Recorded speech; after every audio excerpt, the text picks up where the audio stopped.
Hey very good evening to everyone. क्या हाल चाल है? बढ़िया, पढ़ाई चल रही है। आज से हम लोग ऑर्गेनिक केमिस्ट्री स्टार्ट करने जा रहे हैं। ठीक है, ऑर्गेनिक का first chapter that is halo alkane and hello arenes, ये स्टार्ट करेंगे हम लोग।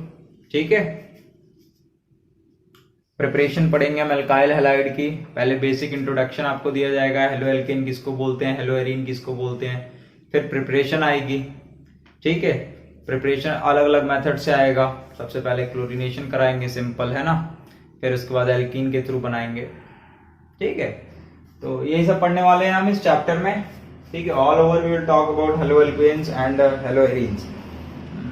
हेलो एल्केन्स में ज्यादातर आप मोनो हेलो एल्केन की बातें करेंगे, उसी के बारे में ज्यादा आपसे पूछा जाएगा। ठीक है, वही सिलेबस में है भी हमारे। तो स्टार्ट करते हैं आज का अपना lecture, halo alkane and hello arenes.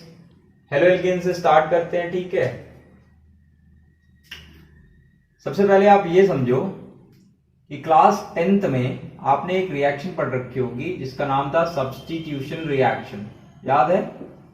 Substitution reaction, ऐसे करके आपने एक रिएक्शन पढ़ रखी होगी, सब्स्टिट्यूशन रिएक्शन। बच्चे, सब्स्टिट्यूशन रिएक्शन में क्या होता था कि आप एक एल्केन लेते थे, और एल्केन में आप क्या कराते थे, किसी भी हेलो ग्रुप से, जैसे तुम्हारा हेलो ग्रुप, कोई भी हेलो ग्रुप ले लो, लाइक Cl2 है ना, Br2 है ना, I2 है ना, या फिर F2। ठीक है, कोई भी हेलो ग्रुप का एलिमेंट ले लो और इसका एल्केन के साथ रिएक्शन कर दो। तो आपने देखा था कि आपको CH4 के साथ जब आप Cl2 ले रहे थे तो आपको CH3Cl प्लस HCl मिल रहा था, isn't it? मतलब किसी भी एल्केन ग्रुप का एक हाइड्रोजन जब निकल करके उसकी जगह पर कौन आ जाता है, हेलो जुड़ जाता है। आई मीन उसकी जगह पर आके हेलो ग्रुप का कोई एलिमेंट आकर के उस पर अटैक कर देता है, उस पर आकर के जुड़ जाता है। तो उस कंडीशन में आप उस पर्टिकुलर कंपाउंड को आप बोलोगे हेलो एल्केन। ठीक है, उसको आप बोलोगे हेलो एल्केन। जैसे यहां पर ये जो बन रहा है इसको आप बोलोगे हेलो एल्केन।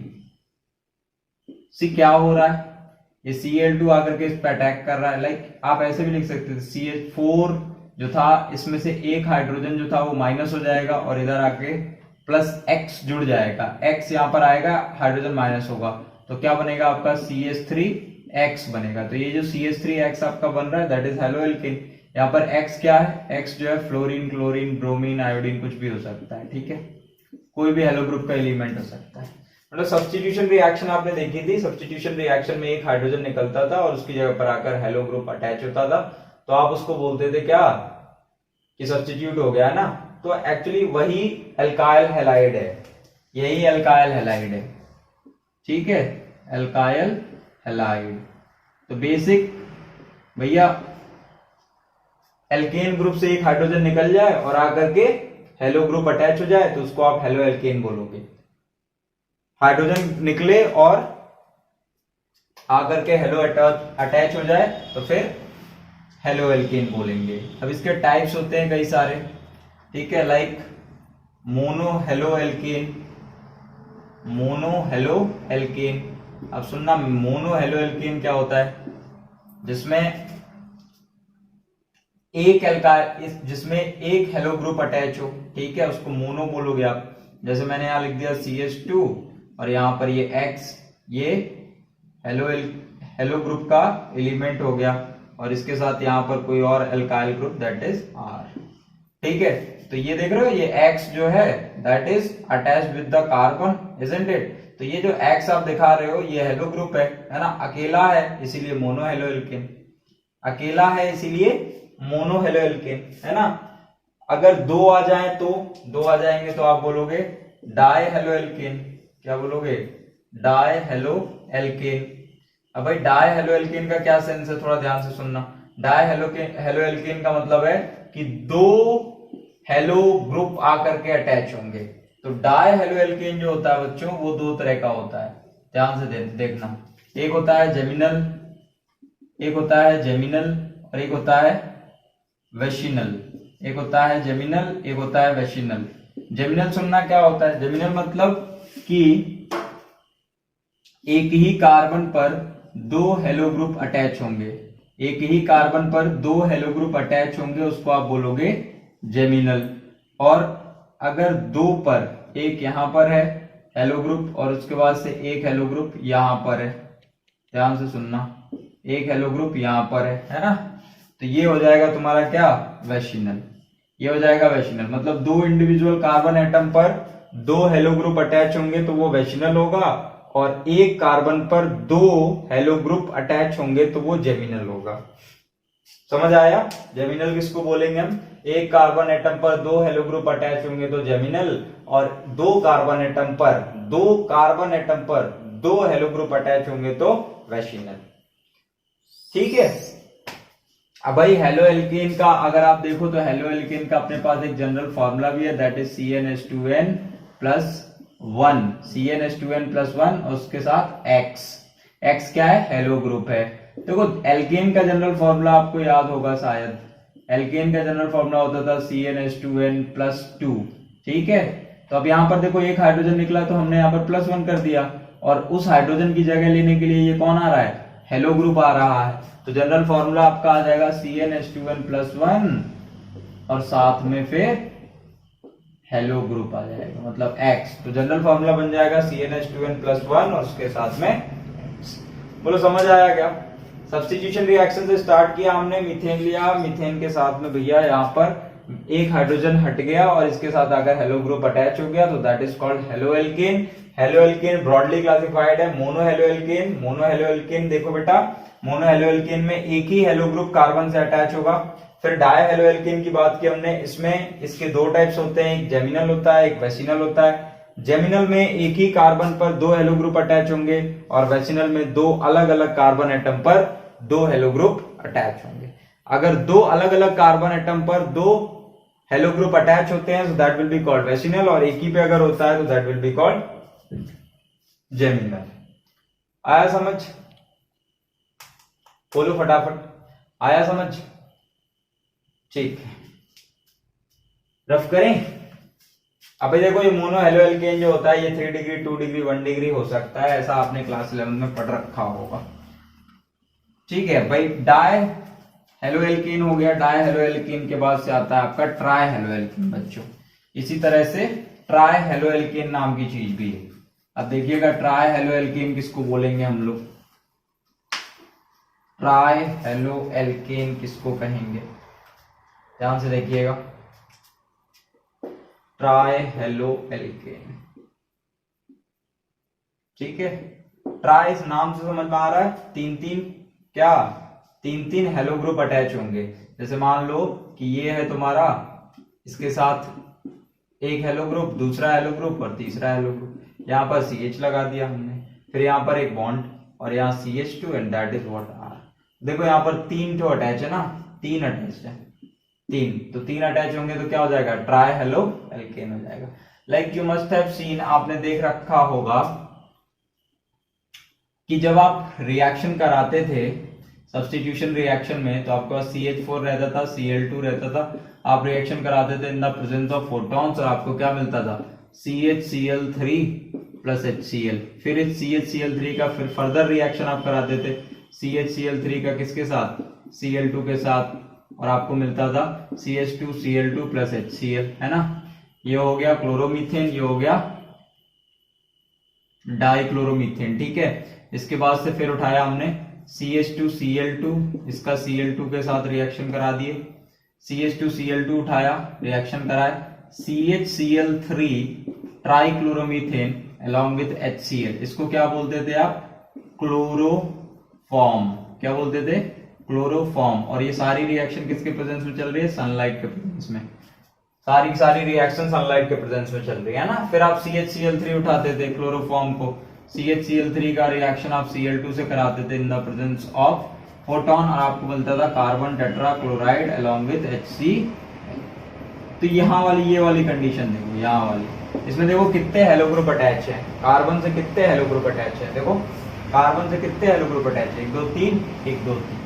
तो ये हो गया तुम्हारा ट्राई हेलो एल्केन। क्या हो गया ये वाला, ये हो गया आपका ट्राई हेलो एल्केन। इस रिएक्शन से आ गया आपका ट्राई हेलो एल्केन, है ना। तो उसको आप क्या बोलते थे, क्लोरोफॉर्म। तो क्लोरीन के साथ ये रिएक्शन कराते थे। अगर मैं ब्रोमीन के साथ करा दूं तो मुझे क्या मिलेगा, CHBr3 मिलेगा। अगर मैं आयोडीन के साथ करा दूं तो क्या मिलेगा, CHI3 मिलेगा, है ना। अगर मैं फ्लोरीन के साथ करा दूं तो लीव द फ्लोरीन, फ्लोरीन का केस थोड़ा एक्सप्लोसिव है, लीव। तो CHBr3 आपको क्या आप इसको क्या नाम दोगे, ब्रोमोफॉर्म। जैसे उसको क्लोरोफॉर्म नाम देते थे वैसे इसको ब्रोमोफॉर्म बोलोगे। उसी तरह इसको आयोडोफॉर्म बोलोगे, है ना, उसी तरह इसको आयोडोफॉर्म बोलोगे। तो ये हो जाता है तुम्हारा ट्राई हेलो एल्केन, ठीक है, ट्राई हेलो एल्केन। इसके बाद आता है टेट्रा हेलो एल्केन। क्या आता है, टेट्रा हेलो एल्केन। अब टेट्रा हेलो एल्केन से आप समझ रहे होंगे कि क्या होने वाला है। एक कार्बन एटम पर क्या होगा, 4 एक कार्बन एटम के ऊपर 4 कौन अटैच होंगे, हेलो ग्रुप अटैच होंगे। इधर भी, इधर भी, इधर भी और इधर भी।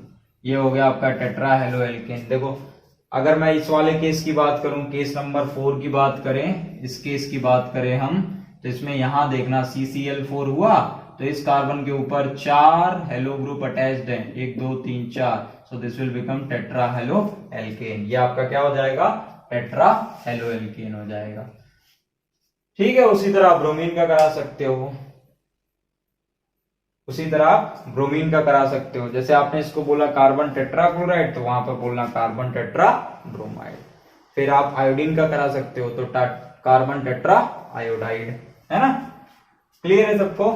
तो भाई कुल मिला जुला करके हेलो एल्केन्स 4 तरह के होते हैं। एक मोनो हेलो एल्केन जिसको आप एल्काइल हैलाइड बोलोगे, मोनो हेलो एल्केन सबसे ज्यादा इंपॉर्टेंट है, एल्काइल हैलाइड। उसके बाद die halo alkane, try halo alkane और टेट्रा हेलो एल्केन, ठीक है। डाई हेलो एल्केन के 2 पार्ट मिलेंगे आपको एक जेमिनल मिलेगा और एक वेसिनल मिलेगा। रफ करें इसको, ठीक। तो 2 आपको मिलने हैं डाई हेलो एल्केन के, एक जेमिनल एक वेसिनल। जेमिनल मैंने आपको बताया कि एक ही कार्बन एटम पे 2 हेलो ग्रुप, और वेसिनल 2 अलग अलग कार्बन एटम पे 2 डिफरेंट या फिर 2 सेम आपको हेलो ग्रुप मिल जाएंगे, ओके। उसके बाद से ये तो एल्काइल हैलाइड की बातें हैं, ठीक है, ये सारी बातें एल्काइल हैलाइड की थी। अब देखो एलाइलिक हैलाइड क्या होता है। एलाइलिक हैलाइड 2 चीजें मिलेंगी, एक एलाइलिक हैलाइड मिलेगा और एक विनाइलिक हैलाइड मिलेगा। एक मिलेगा एलाइलिक हैलाइड और एक मिलेगा विनाइलिक हैलाइड। देखो एलाइलिक हैलाइड क्या है, एलाइलिक हैलाइड का मतलब होता है कि आपको हेलो ग्रुप जो होगा वो डबल बॉन्ड के बाद वाले कार्बन एटम के साथ मिलेगा। देखना यहां पर आपको हेलो ग्रुप जो मिलेगा वो डबल बॉन्ड के साथ वाले कार्बन एटम के बाद मिलेगा, ठीक है। डबल बॉन्ड किस कार्बन एटम पर है, यहां पर ध्यान से देखना, डबल बॉन्ड इस कार्बन एटम पर है और इसके बगल वाले कार्बन एटम के साथ अगर हेलो ग्रुप जुड़ा हुआ है, so that will be called allylic halide. Double bond जिस कार्बन एटम पर है ना, उसके बगल वाले कार्बन एटम पर अगर हेलो ग्रुप जुड़ा हुआ है तो उसको आप एलाइलिक हैलाइड बोलोगे। डबल बॉन्ड जिस कार्बन एटम पर है उसके बगल वाले कार्बन एटम पर अगर हेलो ग्रुप जुड़ा है तो उसको आप बोलोगे एलाइलिक हैलाइड, ठीक है। विनाइलिक हैलाइड किसको बोलते हैं, जिसपे डबल बॉन्ड जिस कार्बन एटम पर डबल बॉन्ड है अगर उसी के साथ हेलो ग्रुप अटैच है। देखो इस कार्बन पर डबल बॉन्ड और इसी के साथ हेलो ग्रुप अटैच हो गया तो इसको आप बोलोगे विनाइलिक हैलाइड। विनाइलिक हैलाइड जैसे आप अगर बेंजीन की रिंग में ऐसा देखना चाहें, अगर आप रिंग स्ट्रक्चर में इसको देखना चाहें तो ये डबल बॉन्ड है और डबल बॉन्ड का ये कार्बन एटम और इसी के साथ जुड़ा हुआ कौन होगा, हेलो ग्रुप होगा, ठीक है। तो इसी के साथ अगर हेलो ग्रुप जुड़ा हुआ है so that will be called vinylic halide. और अगर बगल वाले कार्बन एटम पर होगा, जैसे रिंग बना लें और रिंग में ये डबल बॉन्ड और यहां पर मैंने लिख दिया CH2 और इसके साथ X। थोड़ा ध्यान से देखना, ये डबल बॉन्ड वाला कार्बन एटम इसके बगल वाले कार्बन एटम के बगल में अगर हेलो ग्रुप जुड़ा हुआ है so that will be called allylic halide, उसको आप एलाइलिक हैलाइड बोलोगे। क्लियर है सबको? बेटा एलाइलिक हैलाइड डबल बॉन्ड जिस कार्बन एटम पर है उसके बगल वाले कार्बन एटम पर अगर हेलो ग्रुप है तो वो कहलाएगा एलाइलिक हैलाइड। फिनाइलिक हैलाइड किसको बोलेंगे? जिस कार्बन एटम पर डबल बॉन्ड है, जिस कार्बन एटम पर डबल बॉन्ड है उसी पे अगर हेलो ग्रुप जुड़ा हुआ है, so that will be called vinylic halide. ठीक है, आगे बढ़े। इसके बाद आता है आपका एक और आता है आपका बेंजाइलिक हैलाइड। बेंजाइलिक हैलाइड, देखो ये सब इंट्रो है, आपको एनसीईआरटी में मिल जाएगा, ये सारी चीजें स्टार्टिंग में ही दी हुई है ना। बेंजाइलिक हैलाइड किसको बोलते हैं? बेंजाइलिक हैलाइड देखना, आपको एक बेंजीन बनाकर देगा, एक बेंजीन बनाकर देगा, बेंजीन की रिंग रहेगी और बेंजीन के रिंग में इस डबल बॉन्ड के साथ, डबल बॉन्ड के कार्बन एटम के साथ एक और कार्बन एटम जुड़ा हुआ रहेगा और उस कार्बन एटम पर जो यहां पर आपको हेलो ग्रुप मिलेगा, ये आपको बताएगा कि ये पर्टिकुलर जो स्ट्रक्चर दिख रहा है आपको, ये बेंजाइलिक हैलाइड है। मतलब डबल बॉन्ड के कार्बन एटम के बगल में अगर हेलो ग्रुप जुड़ा हुआ है तो, ठीक है, बेंजीन की रिंग है, बेंजीन की रिंग में कहीं का भी कार्बन एटम उठाओ और उसके बगल में अगर कार्बन एटम जुड़ा है और उस पे अगर है हेलो ग्रुप तो वो कहलाएगा बेंजाइलिक हैलाइड। समझ गए? बेंजीन की रिंग होगी, बेंजीन की रिंग में एक और एक्स्ट्रा कार्बन एटम होगा, उस कार्बन एटम से अगर जुड़ा हुआ है हेलो ग्रुप तो वो कहलाएगा बेंजाइलिक हैलाइड। समझ आया सबको? क्लासिफिकेशन पढ़ रहे हैं हम लोग, हेलो एल्केन्स के क्लासिफिकेशन। तो बेसिकली हमको क्या पढ़ना है? हमको एल्काइल हैलाइड पढ़ना है। क्या पढ़ना है? Alkyl halide. तो ये क्लासिफिकेशन है किसका? हेलो एल्केन का। हेलो एल्केन के 4 पार्ट, मोनो, डाई, ट्राई और टेट्रा। और उसके बाद आपका आता है एलाइलिक हैलाइड, विनाइलिक हैलाइड और बेंजाइलिक हैलाइड। ठीक है, एलाइलिक हैलाइड समझ गए आप, डबल बॉन्ड के बगल वाले कार्बन एटम पर अगर हेलो ग्रुप जुड़ा हुआ है तो। विनाइलिक हैलाइड समझ गए आप, डबल बॉन्ड के कार्बन एटम के जस्ट सटे हुए, जस्ट बगल में अगर हेलो ग्रुप मौजूद है तो। और बेंजाइलिक हैलाइड क्या होगा? बेंजीन की रिंग है, बेंजीन की रिंग में कार्बन एटम होगा और वो जो कार्बन एटम होगा बगल वाले पड़ोसी का कार्बन एटम के बगल में अगर हेलो ग्रुप जुड़ा हुआ है तो बेंजाइलिक हैलाइड। अब आगे बढ़ते हैं हेलो एरीन्स पर। हेलो एरीन्स किसको बोलेंगे हम लोग? हेलो एरीन्स क्या होते हैं? आपको एक बेंजीन की रिंग देगा, बेंजीन की रिंग, और बेंजीन के रिंग से जस्ट सटे हुए बेंजीन की रिंग के कार्बन एटम पर ही अगर हेलो ग्रुप जुड़ा हुआ है तो वो हेलो एरीन कहलाएगा, वो हेलो एरीन कहलाएगा। ठीक है, ऐसे भी हो सकता है ये, it can be like this also, ऐसे भी हो सकता है ये बेंजीन की रिंग देगा, इस पे डायरेक्टली यहां जोड़ देगा, यहां जोड़ देगा। ठीक है, ऑर्थो मेटा पैरा पोजीशन आप लोगों को पता ही है ना। ये ऐसे जोड़ करके, ऐसे करके रिंग बनाकर यहाँ पर मान लो टाउलिन बना दिया उसने और इसके साथ फिर डायरेक्टली अटैच कर दिया किसको? हेलो ग्रुप को, तो भी ये क्या कहलाएगा? हेलो एरीन कहलाएगा। सी हेलो एरीन और हेलो एल्केन में डिफरेंस कहां आ जाता है? हेलो एल्केन जो आएगा बच्चों, हेलो एल्केन में डायरेक्टली कार्बन एटम से आपको हेलो ग्रुप नहीं मिलेगा, डायरेक्टली कार्बन एटम से आपको हेलो ग्रुप नहीं मिलेगा। ठीक है, जो बेंजीन की रिंग थी ना उसका जो कार्बन एटम था उससे डायरेक्टली अटैच नहीं मिलेगा आपको। ठीक है, बेंजीन की रिंग में क्या होता था? बेंजाइलिक हैलाइड जो होता था उसमें क्या होता था? बेंजाइलिक हैलाइड में ये रिंग है, इसके साथ एक कार्बन एटम होगा पड़ोस में और उसके बगल में अगर जुड़ा हुआ है हेलो ग्रुप तो कहलाएगा वो बेंजाइलिक हैलाइड। और यहां पर डायरेक्टली अटैच होगा कौन? Hello group. यहां पर डायरेक्टली अटैच होगा और यहां पर कार्बन के एटम के साथ अटैच होगा। ठीक है, सो अब आप डिफरेंशिएट कर लोगे benzylic halide, sorry halo alkane और हेलो एरीन में आप डिफरेंशिएट कर लो, किसी को दिक्कत में नहीं है। ठीक है, आगे बढ़े। ओके, अब यहां से देखना प्रिपरेशन है, प्रिपरेशन ऑफ एल्काइल हैलाइड क्या है? Preparation of alkyl halide, alkyl halide की प्रिपरेशन। तो सबसे कॉमन प्रिपरेशन जो है वो है डायरेक्ट हेलोजिनेशन करा दो। क्या करा दो? डायरेक्ट हेलोजिनेशन करा दो। जो अभी मैंने लिखा था ना वही, जैसे हमारे पास एक एल्केन है दैट इज CH4 और इसका हमने हेलोजिनेशन करा दिया। कैसे कराएंगे? Cl2 भेजेंगे भैया, Cl2 भेजेंगे in the presence of sunlight और हमको मिलेगा CHCl3 along with HCl। तो यहां पर देखो हेलोजिनेशन हो गया। किसका हुआ हेलोजिनेशन? किसका हुआ हेलोजिनेशन? एल्केन का हुआ ना। तो this is what you call alkyl halide, है ना, एल्काइल हैलाइड, ये एल्काइल हैलाइड। ठीक है, डायरेक्ट हेलोजिनेशन करा दिया आपने, CHCl3 बना दिया। एक तरीका है पहला डायरेक्ट हेलोजिनेशन कराने का। सो इसको अगर आप फर्दर आगे बढ़ाते जाओगे तो फिर से वही आएगा बच्चों, CHCl3 का आप Cl2 फिर से लोगे, फिर से हेलोजिनेशन कराओगे और आपको मिलेगा क्या?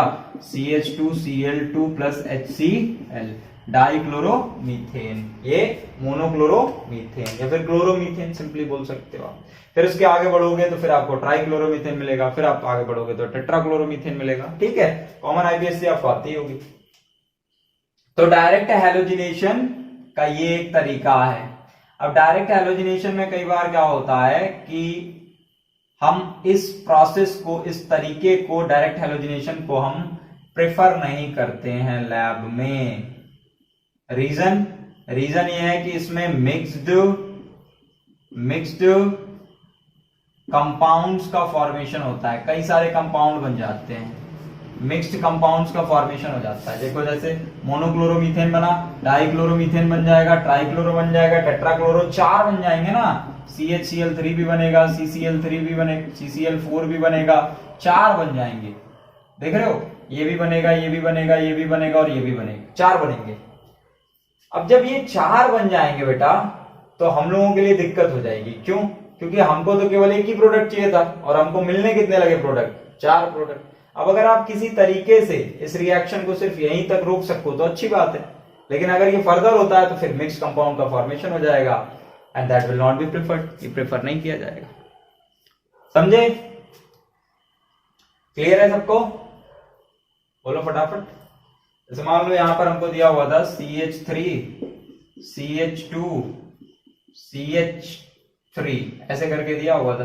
अब हमने इसका हेलोजिनेशन करा दिया। हेलोजिनेशन कराएंगे तो ये X जो होगा, आई मीन ये हेलो ग्रुप जो होगा वो या तो यहाँ अटैच होगा या फिर यहाँ अटैच होगा या फिर यहाँ अटैच होगा। 3 जगहों पे अटैच हो सकता है वो, या तो यहाँ पर जाएगा या फिर यहाँ पर जाएगा। देखो ये जो कार्बन है ये कैसा कार्बन है? 1 डिग्री। ये वाला कैसा है? 1 डिग्री। और ये वाला कैसा है? 2 डिग्री कार्बन है ना। देखो इधर ध्यान से, ये 1 डिग्री कार्बन, भैया ये वाला कार्बन बगल वाले कार्बन से अटैच है, सिर्फ एक ही कार्बन से अटैच है तो 1 डिग्री हुआ। ये भी एक ही कार्बन से तो 1 डिग्री हुआ। और ये वाला कार्बन किससे अटैच है? 2 डिग्री से अटैच है ना, 2 डिग्री से अटैच है। तो आपका जो प्रोडक्ट बनेगा that will be such like that CH3 CHCl और CH3, ऐसा बनेगा आपका प्रोडक्ट। ठीक है, आपका प्रोडक्ट कैसा बनेगा? ऐसा बनेगा। ये 2 डिग्री कार्बन पर जाकर के हेलो ग्रुप अटैच होगा। किस पे अटैच होगा? 2 डिग्री कार्बन पर जाकर के हेलो ग्रुप अटैच होगा। अच्छा 1 डिग्री पे नहीं अटैच हो सकता या फिर नहीं हुआ, ठीक है, कुछ एक्सेप्शनल केसेस में होगा लेकिन यहां पर नहीं हुआ। क्यों? रीजन ये रहा कि 2 डिग्री पे स्टेबिलिटी ज्यादा रहती है, 2 डिग्री पे ज्यादा स्टेबल है। ठीक है, जैसे स्टेबिलिटी जो आता है, स्टेबिलिटी ऑर्डर जो आता है दैट इज पहले 3 डिग्री आता है, फिर 2 डिग्री आता है, फिर 1 डिग्री आता है ना। तो स्टेबिलिटी जो है हमको शो करनी पड़ेगी ना, इस वजह से वो यहाँ नहीं अटैच हुआ, यहाँ नहीं अटैच हुआ, यहाँ जाकर अटैच हुआ। कुछ केसेस में यहाँ पर अटैच हो सकता है, चांसेस की बात रहती है। जैसे यहाँ देखो, यहाँ पर कितने हाइड्रोजन निकल सकते हैं, कोने कोने पर कितने हाइड्रोजन निकल सकते हैं? 6। 3 यहाँ से निकल सकते हैं, 3 अलग अलग तरीके से यहाँ पर निकल सकते हैं, 3 अलग अलग तरीके से यहाँ पर निकल सकते हैं ना। तो 6 कोने पर निकल सकते हैं, लेकिन यहाँ पर सिर्फ 2 ही हाइड्रोजन है, 2 हाइड्रोजन है तो 2 हाइड्रोजन के ही चांसेस है निकलने के। तो थोड़े यहाँ पर चांस कम हो जाते हैं और यहाँ पर चांस थोड़े बढ़ जाते हैं। तो बढ़ जाने की वजह से कई बार क्या होता है कि 1 डिग्री पर ही जाकर के फॉर्मेशन हो जाता है। 1 डिग्री पर जाकर के तुम्हारा हेलो ग्रुप जो होगा वो अटैच हो जाएगा, 2 डिग्री पे नहीं होगा, 3 डिग्री पे नहीं होगा। तो वो चांसेस की बात रहती है, वो सब आप 11th क्लास में पढ़ चुके हैं। ठीक है, तो ये ज्यादा स्टेबल है, इस वजह से ऐसा बना। बच्चों ऐसा नहीं बनेगा। लुक, CH3 CH2 CH2Cl ऐसा नहीं बनेगा, ये गलत हो जाएगा क्योंकि ये 1 डिग्री कार्बन पर जाकर अटैच हो रहा है and which is less stable, जो कि कम स्टेबल है। ठीक है, समझ आया सबको? अब ये फर्दर रिएक्शन आप बढ़ा सकते हैं डायरेक्ट हेलोजिनेशन वाली। अब इसी में बेटा क्लोरीन का करा दिया आपने, इसी तरह आप ब्रोमीन का करा सकते हो। ब्रोमीन और क्लोरीन में बिल्कुल भी डिफरेंस नहीं। जैसे आप क्लोरीन का करा रहे हो हेलोजिनेशन, वैसे ही ब्रोमीन का भी आप हेलोजिनेशन करा के अल्काइल हैलाइड का फॉर्मेशन कर सकते हो, प्रिपरेशन कर सकते हो, एल्काइल हैलाइड बना सकते हो। फिर बात आती है आयोडीन की। अब आयोडीन में थोड़ी दिक्कत है। देखो आयोडीन लोगे आप, जैसे आपने लिया CH4 प्लस I2 और यहां से बनेगा CH3I प्लस HI, ठीक है, ऐसे बन जाएगा। CH4 आपने लिया एल्केन, एल्केन के साथ आपने आयोडीन ले लिया, आयोडीन लेने के बाद से आपने हेलोजिनेशन करा दिया, आपको मिला आयोडोमीथेन। क्या मिल रहा है आपको? आयोडोमीथेन, हाँ, और उसके साथ हाइड्रोजन आयोडाइड, ठीक है। अभी आपको मिल जाना चाहिए, हेलोजिनेशन हो जाना चाहिए, अच्छी बात है, लेकिन यहाँ थोड़ी दिक्कत हो जाती है। HI जो होता है वो स्ट्रॉन्ग रिड्यूसिंग एजेंट हो जाता है, तो रिड्यूसिंग एजेंट होने की वजह से वो क्या करता है कि वापस इसको रिड्यूस करा करके इसको वापस भेज देगा, यहां पर बना देगा एल्केन, ठीक है। रिड्यूसिंग एजेंट की तरह बिहेव करता है हाइड्रोजन आयोडाइड, इसीलिए इसको वापस भेज देता है और बना देता है क्या? एल्केन। तो इस रिएक्शन में हमको क्या करना पड़ता है? इस रिएक्शन को प्रोसीड कराने के लिए, टू प्रोसीड दिस रिएक्शन, हमको एक स्ट्रॉन्ग ऑक्सीडाइजिंग एजेंट लेना पड़ता है। But we have to take strong oxidizing agent, एक स्ट्रॉन्ग ऑक्सीडाइजिंग एजेंट की हमको जरूरत पड़ेगी, and which will be what? HiO3। हम HiO3 ले लेंगे और इससे हम क्या करा लेंगे? इसको हम स्ट्रॉन्ग ऑक्सीडाइजिंग एजेंट को हम यूज कर लेंगे और इसको हम ऊपर बैठा देंगे, बोलेंगे भैया तेरे प्रेजेंस में होगी रिएक्शन, ठीक है। तो ये क्या करता है कि जब ये रिड्यूस कराता है तो ये फिर से ऑक्सीडाइज करा के इधर भेज देता है। ये जैसे ही रिड्यूस करा के एल्केन बनवाएगा, जैसे ही रिड्यूस करा करके ये CH4 का फॉर्मेशन कराएगा, वैसे ही इसको रिड्यूस, वैसे ही HiO3 इसको ऑक्सीडाइज करा देगा और वापस CH3I का फॉर्मेशन करने लगेगा। तो ये है आयोडीन वाले केस में थोड़ा सा, है ना, रिड्यूसिंग एजेंट होने की वजह से रिएक्शन जो हो जाती है वो रिवर्सिबल हो जाती है। ये वाली रिएक्शन, अरे इधर से इधर हो रहा है, जब ये रिड्यूस कराएगा तो फिर इधर जाने लगेगा, तो रिवर्सिबल हो जाएगा। लेकिन ऐसा होने नहीं देता कौन? स्ट्रॉन्ग ऑक्सीडाइजिंग एजेंट जो हम यूज करने जा रहे हैं, HiO3 या फिर HNO3, ठीक है। इसके बाद फ्लोरीन की बात आती है। फ्लोरीन का हेलोजिनेशन कराओ, तो फ्लोरीन डायरेक्ट हेलोजिनेशन फ्लोरीन का पॉसिबल नहीं है। डायरेक्ट हेलोजिनेशन फ्लोरीन का पॉसिबल नहीं है, क्योंकि फ्लोरीन बहुत ज्यादा एक्सप्लोसिव हो जाता है इसकी वजह से। उसके लिए दूसरे रिएक्शंस हैं and that will come in last of the chapter, वो लास्ट में आएगा, हम आपको बता देंगे। तो इतना समझ आया preparation of alkyl halide by direct halogenation से, ठीक है। बाकी को जो दूसरे तरीके हैं एल्कीन से बनाने वाले या फिर और भी दूसरे तरीके हैं, उनको हम अगले वीडियो में पढ़ेंगे, ठीक है। समझ आया सबको? Okay, thank you.